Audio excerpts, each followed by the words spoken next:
Welcome back, friends, both new and old. We are going to spend some time in the raspberry patch today, and I'm going to show you exactly how to pick the very best raspberry.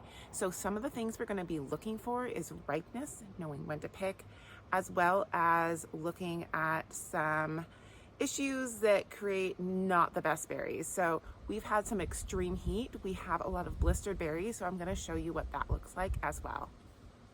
Hello, my name is Laura here at Osiadacz Family Farm, and this is where we balance back to basics living with the modern world. So if this is something that interests you, I ask you to please subscribe to our channel as well as ring that bell so you are the first to know when we upload a new video. Okay, so I thought I'd start out by just showing you how large our raspberry patch is. So behind me are 14 rows of raspberries. They produce a ton of raspberries. Now this year was a really harsh winter, so we don't have quite as many, but there's still a lot of berries to be picked. And this has given me the opportunity to really have a chance to see what makes the very best raspberry. Okay, let's take a closer look at our berries and see exactly what I'm talking about as far as the sun blistering goes. So as you can see right here, we have a berry with what looks like, you could imagine, a really painful blister if you were to get one yourself. Now this is on the raspberry. We have a few more up here. These berries are a little more dried out, but you can see there's some blistering here too. Now we've had some really excessive heat for our area and much hotter than what raspberries like. Last week it was over 100 all week. We had some days where it was roughly around 110 degrees, and this created this blistering. Now, I was really freaked out when I saw this at first. I was really worried there was maybe some sort of fungus that was causing this, but in doing research, found that raspberries tend to have this happen when exposed to extreme heat, especially if they are not under shade.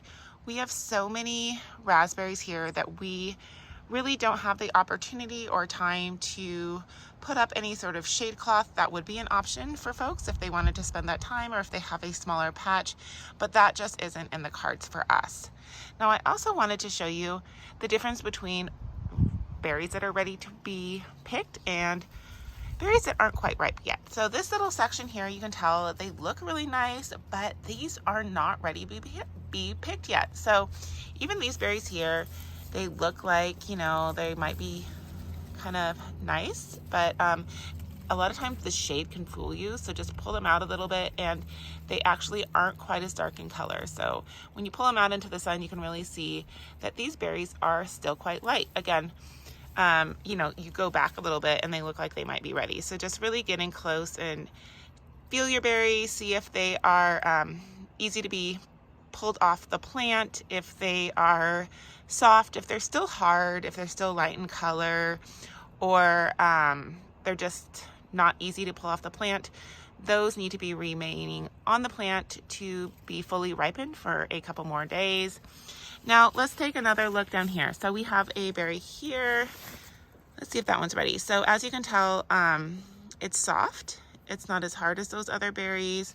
I've kind of taken it out from underneath the leaves and it just fell right off. So this berry was definitely ready to be picked, and this will be a great berry to add to the colander and will be wonderful for some raspberry jam, smoothies, fresh eating, however you like to use your raspberries.